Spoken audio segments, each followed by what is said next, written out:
जय माता दी मित्रों, मेरा नाम पंडित प्रकाश जोशी। स्वागत है मेरे YouTube चैनल, आपके YouTube चैनल एस्ट्रो आज में। मित्रों, आज हम चर्चा कर रहे हैं वृश्चिक राशि का मई का महीना कैसा जाने वाला है, कैसी होगी वृश्चिक राशि की धन की, स्वास्थ्य की, इनके परिवार के, उनके दाम्पत्य जीवन, उनके कार्यभार की स्थिति, इसके बारे में इस कार्यक्रम में चर्चा करेंगे। मई का महीना बहुत बड़ा महीना है। 3 बड़े गोचर मई में ट्रांजिट कर रहे हैं। राहु का 18 साल बाद राशि परिवर्तन, बृहस्पति का 13 साल बाद राशि परिवर्तन, केतु का 18 साल बाद राशि परिवर्तन होगा। वैसे मई वृश्चिक राशि में अप्रैल से ही शनि की ढैया टाटा बाय बाय कर चुकी है। क्या अब राहु का ट्रांजिट आपके लिए अच्छा रहेगा, खराब रहेगा? शनि महाराज तो चले गए अभी छोड़ के। क्या राहु महाराज आने से आपके जीवन में कुछ सुधार आएगा या बहुत खराब होगा? इसके बारे में इस कार्यक्रम में डिटेल में चर्चा करेंगे। सबसे पहले हम चर्चा कर लेते हैं 18 मई को जो राहु का राशि परिवर्तन हो रहा है। राहु आपके चतुर्थ भाव में ट्रांजिट करेंगे। देखिएगा, ये वृश्चिक राशि कुंडली है, चतुर्थ भाव में राहु ट्रांजिट करेंगे। शास्त्र में लिखा है चतुर्थे गोचरे राहु मिश्रित फलदायका। जी हाँ, 4th हाउस में जब भी राहु ट्रांजिट करते हैं तो अच्छा और बुरा दोनों प्रकार का रिजल्ट जातकों को मिलता है। यानी 4th हाउस में 18 मई को ट्रांजिट करेंगे तो आपका सबसे पहला भूमि और वाहन से संबंधित रुका हुआ काम आपका बनाने वाले हैं। परिवार के अंदर मांगलिक काम, शादी विवाह, संतान का जो काम नहीं हो रहा वो बनाने वाले हैं। साथ ही साथ पद धन में ज़बरदस्त वृद्धि ये राहु 18 महीने के लिए करने वाले हैं। यानी आपके परिवार के लिए, प्रॉपर्टी के लिए बहुत ही अच्छा ये ट्रांजिट है। लेकिन हेल्थ के लिए ये ट्रांजिट बहुत अच्छा नहीं है। यानी कि चतुर्थ भाव में, चतुर्थ भाव सुख का भाव होता है, यहाँ पे राहु सुख को कम करता है। यानी कि आपको मानसिक तनाव दे देगा, आपको बेचैनी दे देगा, रात को नींद नहीं आएगी। साथ ही साथ नसों की प्रॉब्लम, सर दर्द की प्रॉब्लम रहेगी, इन्फेक्शन बढ़ जाएगा, घर में चोरी भी होगी। यानी कि कुछ ऐसी समस्याएं भी राहु के कारण ही आपको सहनी भी पड़ेगी। यानी राहु का शुभ फल भी आपको मिलेगा और राहु का अशुभ फल भी आपको मिलेगा। और ज़्यादा डिटेल जानकारी के लिए आपको मेरे YouTube चैनल एस्ट्रो आज में जाकर वृश्चिक राशि की राहु महाराशि परिवर्तन की वीडियो देख लीजिएगा। पूरे डिटेल में बनाइए तो आपको ज़्यादा पता चल जाएगा। और ज़्यादा डिटेल में जानकारी चाहिए मित्रों तो 7210124289 मेरा व्हाट्सएप नंबर आ रहा है ना, इस पर कॉल नहीं करनी, इस पर व्हाट्सएप कीजिएगा। नाम, date of birth, time of birth, place of birth आप भेज के, हल्का हमने टेलीफोनिक शुल्क रखा हुआ है वो आप पे करके, यूट्यूब की हिस्ट्री में सबसे कम शुल्क हमारा ही है क्योंकि मुझे आपसे प्यार है, आप मेरे सब्सक्राइबर है, फॉलोअर है, इसलिए हमने कम रखा है ताकि आपकी भी सेवा हो पाए। तो आप वो पे करके, हल्का शुल्क पे करके मुझसे कोई टेलीफोनिक कुंडली दिखा सकते हैं और हेल्थ के कुछ उपाय कर सकते हैं, वो कुंडली देख के ही पता चलेंगे। चलिए, अब मई का महीना कैसा रहेगा इसके बारे में चर्चा कर लेते हैं। और मई के महीने में वृश्चिक राशि के साथ एक नहीं, 5 नहीं, 7 घटनाएं होती हुई नजर आएगी। यानी 7 घटनाओं से भरा हुआ मई का महीना रहेगा। पहली घटना के बारे में जिक्र कर लेते हैं। पहली घटना ये होगी, आपकी राशि के स्वामी मई के अंदर 9वें भाव में बैठे हैं। तो यानी कि 9वां भाव धार्मिक चीज़ों का होता है, भाग्य का होता है। तो कहीं ना कहीं वृश्चिक राशि वालों की खूब तीर्थ यात्राएं कहीं ना कहीं मई में होती हुई नजर आएगी। इस मंदिर से उस मंदिर में आप जाते हुए नजर आएंगे, खूब सारी तीर्थ यात्राएं आप करेंगे।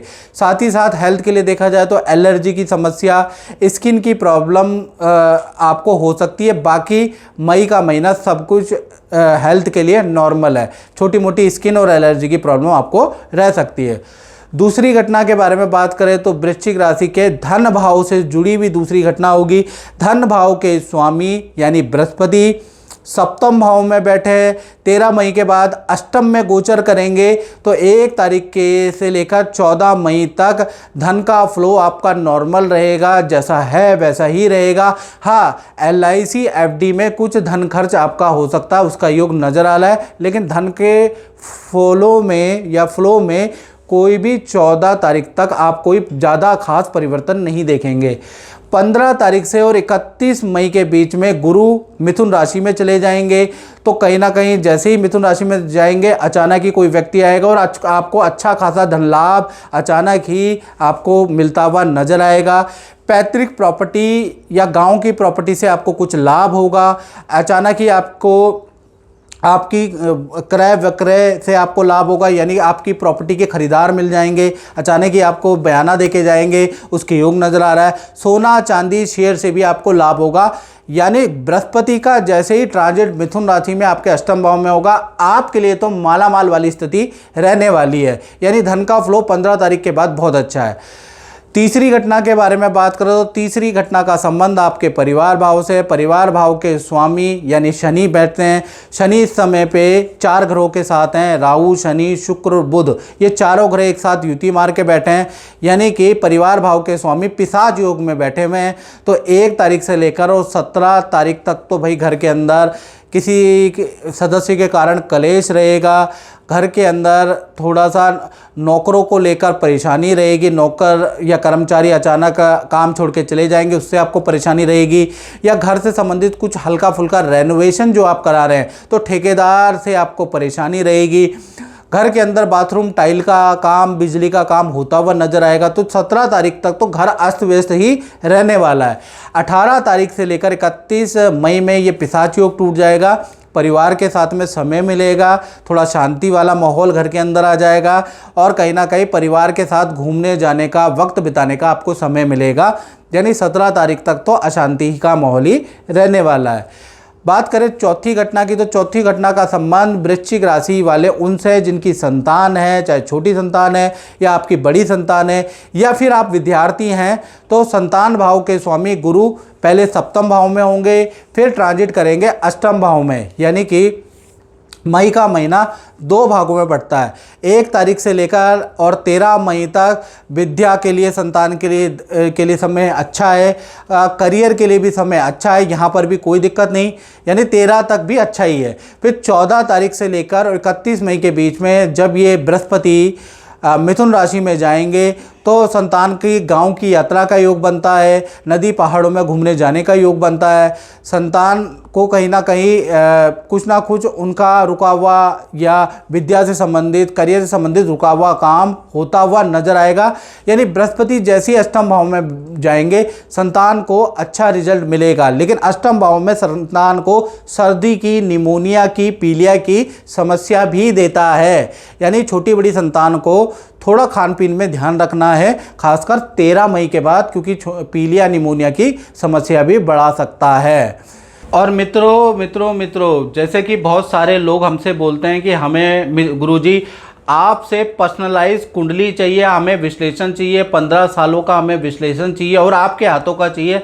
तो मित्रों, हमारे संस्थान ने मेरा भाग्य नाम की एक कुंडली बनाई है। ये कुंडली नहीं है, ये आपका भाग्य है, जिसके अंदर 7.5 की रिपोर्ट है, जिसके अंदर मांगलिक विचार की, कालसर्प दोष है कि नहीं है उसकी रिपोर्ट है, आपका कौन सा भाग्य अंक है, आपका कौन सा मूलांक है, आपको क्या जेमस्टोन पहनना चाहिए, आपके जीवन में आपका आने वाले समय में आपका हेल्थ कैसी रहेगी, आपका धन कैसा रहेगा, आपकी संपत्ति कैसी रहेगी, आपकी पत्नी कैसी रहेगी, आप विदेश जाएंगे नहीं जाएंगे, ये इस रिपोर्ट में सब कुछ है। साथ ही साथ 15 सालों का आपका प्रेडिक्शन भी मेरे द्वारा दिया गया है। आप अगर रखना चाहते हैं अपने पास और 15 सालों के अंदर डिटेल में एनालिसिस लेना चाहते हैं, तो आप ये मेरा भाग्य जो कुंडली नहीं है, ये आपका भाग्य है, ये एक रिपोर्ट है। तो ये आप रिपोर्ट मंगा सकते हैं और आपके घर पे जहाँ भी आप रहते हैं, देश में विदेश में, ऑनलाइन ऑर्डर के द्वारा आपको प्राप्त हो जाएगा। आप इसको मंगा के और इसको पढ़िएगा और इसमें उपाय भी बताए गए हैं हर चीज़ के, वो उपाय भी आप कर सकते हैं ताकि अपने जीवन को अच्छा कर सके। तो आप ये रिपोर्ट ज़रूर मंगाइएगा। तो इस रिपोर्ट को मंगाने के लिए नंबर तो आपके सामने ही है, इस नंबर पे आपको कांटेक्ट करना है, बताना है कि मुझे आपकी कुंडली चाहिए, आपकी रिपोर्ट चाहिए, वो आपको मिल जाएगी मित्रों। साथ ही साथ 5वीं घटना के बारे में बात करें तो 5वीं घटना यानी कि सूर्य उच्च के है और 5वीं घटना का संबंध नौकरी वालों से जो जॉब करते हैं। तो सूर्य के उच्च के होने से नौकरी के अंदर ड्रास्टिक बड़े बदलाव होते हुए नजर आएंगे। यानी नौकरी के अंदर एक तो सीनियर आपकी बहुत तारीफ़ करने वाले हैं, आपके काम की अप्रिशिएट करने वाले हैं, साथ ही साथ आपको करियर में, नौकरी में कोई सम्मान मिलता हुआ, कोई अवार्ड अचीव करते हुए आप नज़र आएंगे। आपकी अच्छी सेल होती हुई नज़र आएगी मई के महीने में और आपको पद का, धन का लाभ होता हुआ नज़र आएगा। यानी 1 से 31 में आपके लिए बहुत ही अच्छा रहेगा। यानी कि जॉब के लिए तो बहुत ही अच्छा मई का महीना रहने वाला है। साथ ही साथ छठी घटना के बारे में बात करें तो इसका संबंध होगा आपके दाम्पत्य जीवन से। यदि आप वृश्चिक राशि हो और आप लव कपल है या पति पत्नी हैं तो दाम्पत्य सुख के स्वामी गुरु सप्तम भाव में बैठे फिर ट्रांजिट करेंगे अष्टम भाव में, तो दाम्पत्य सुख चाहे लव कपल हो पति पत्नी हो 2 भागों में बढ़ता है। 1 तारीख से लेकर और 13 मई तक पार्टनर के साथ में तीर्थ यात्रा में जाने के योग हैं। पार्टनर के करियर में अच्छी सेल होती हुई नजर आएगी। रिलेशनशिप के लिए भी 13 मई तक यानी समय अच्छा है। फिर 14 तारीख से लेकर और 31 मई तक देखा जाए तो पार्टनर, वैसे तो रिलेशन पूरा ही महीने में अच्छा है, लेकिन 14 तारीख से 31 मई में बृहस्पति मिथुन राशि में गोचर करेंगे, आपके अष्टम भाव में गोचर करेंगे, जो पार्टनर का स्थान परिवर्तन करवाता है। यानी कि करियर में या तो पोजीशन चेंज हो जाएगी या जहां आपका पार्टनर रह रहा है वहां से स्थान परिवर्तन हो जाएगा, या करियर में बड़ा परिवर्तन, प्रोजेक्ट में बड़ा चेंज 14 तारीख के बाद होता हुआ नजर आ रहा है। तो पार्टनर के जीवन में बहुत बड़ा परिवर्तन बृहस्पति के ट्रांजिट से मई के अंदर ही होता हुआ नजर आएगा। हालांकि रिलेशनशिप वंडरफुल है। इसी प्रकार से 7वीं और अंतिम घटना के बारे में बात करें, वो होगा जो फैक्ट्री दुकान चलाते हैं, अपना काम करते हैं, शोरूम चलाते हैं, उनके लिए। तो उनके लिए मई का महीना कैसे जाएगा चलिए जानते हैं। तो यहाँ पर सूर्य देव, क्योंकि व्यापार के स्वामी सूर्य हैं, सूर्य मेष राशि में बैठे हैं, उच्च राशि में बैठे हैं, तो कहीं ना कहीं मई का महीना सारी व्यापार से संबंधित परेशानियों को जड़ से काटने वाला रहेगा। पहला तो जो सरकारी जीएसटी, इनकम टैक्स, सरकारी जो बाधाएं चल रही हैं वो दूर होता हुआ नजर आएगा, उसका हल मिलता हुआ मई में नजर आएगा। दूसरा, सरकारी कोई कॉन्ट्रैक्ट आपको मिल सकता है, सरकारी कोई डील आपको मई के महीने में मिल सकती है, और साथ ही साथ अच्छी सेल होती हुई नजर आएगी। यानी पूरा 1 से 31 महीना एक तो समस्याओं का हल लाने वाला होगा, समस्याओं का समाधान आपको मिलेगा, अच्छी सेल होती हुई नजर आएगी, अच्छा कॉन्ट्रैक्ट रिन्यू होता हुआ नजर आएगा। तो व्यापारी दुकानदारों के लिए तो मई का महीना यादगार रहेगा। पहला तो सरकारी कष्ट, वाद विवाद, जो भी आपके जुडिशियल में केस पड़े हुए हैं काम से संबंधित, वो सब सॉल्व होते हुए नजर आएंगे। तो व्यापारियों के लिए ये जो मई का महीना बहुत लाभकारी रहने वाला है। मित्रों, इस कार्यक्रम में इतना ही, मुझे दीजिए इजाज़त। जय माता दी। जय माता दी। मैं आपसे ये पूछना चाहता हूँ कि आप काफ़ी लंबे समय से जुड़े हैं हमारे साथ, गुरुजी के सानिध्य में रहते हैं, और आप को गुरुजी ने जो भी उपाय बताए हैं वो आपने सब कुछ किया है, और मुझे अभी ये भी बताया है कि जो जो इसमें लिखा गया है वो भी सच साबित हुआ है। और आप एक बच्चे के बारे में लिखा है, तो ये पेपर की भी कटिंग है, जो कि गुरुजी ने लिखा था कि बेटी जो है गोल्ड मेडल जीतेगी। तो आपकी बेटी ने जो है नेशनल लेवल पे गोल्ड मेडल जीता है। तो बहुत बहुत धन्यवाद और शुभकामनाएं। 2006 या 7 से जुड़ी हुई हूँ। तो ये सब बातें गुरुजी ने पहले लिख दी थी। हाँ, ये इसके बारे में 2006 से मैं जुड़ी हुई हूँ आपके साथ। मेरी मैरिज भी इन्होंने कराया, और मेरे हस्बैंड का तो उन्होंने ही देखा है। प्लस मेरी बेटी की किस्मत में जो लिखा था 1 से 4 साल के उम्र में ये गोल्ड मेडल लाएगी, तो ये लाई, और करेक्ट 1 से 5 के बीच में ही वो लाई, ना ऊपर ना नीचे। ये गुड़िया है। हाँ और गुरुजी ने जितने उपाय बताए वो एकदम सही है। चलो मैं आगे भी जुड़े रहूँगी। बिल्कुल बिल्कुल। आपने तो अपने सिस्टर को भी बताया। बिल्कुल, हाँ, मेरी सिस्टर का भी हुआ है। उनका गवर्नमेंट जॉब में नहीं हो रहा था, तो इस साल के लास्ट में उन्होंने कहा था कि गवर्नमेंट जॉब में हो जाएगा, और करेक्ट उनका ये टीचर में हुआ है। गवर्नमेंट जॉब में उनका सुपौल पोस्टिंग हुआ है। तो ये अभी हुआ है उनका। चलो, बहुत अच्छी बात है। और माता रानी से जय प्रार्थना माता करते हैं कि आपके काम बनते रहें। और आपकी गुड़िया के बारे में गुरुजी ने सब कुछ पहले लिखा है, और जो गोल्ड मेडलिस्ट और वो सब कुछ है, तो आज हमारे सामने पेपर की कटिंग भी आप ले आए हैं। मेरे पास सारे प्रूफ हैं। बहुत बहुत शुभकामनाएं, और माता रानी की कृपा हमेशा बनी रहे, और गुरुजी का आशीर्वाद तो हमेशा है ही। ठीक है बेटा, आप कुछ बोलना चाहेंगे? गुड, आगे बढ़ो। ठीक है, जय माता दी।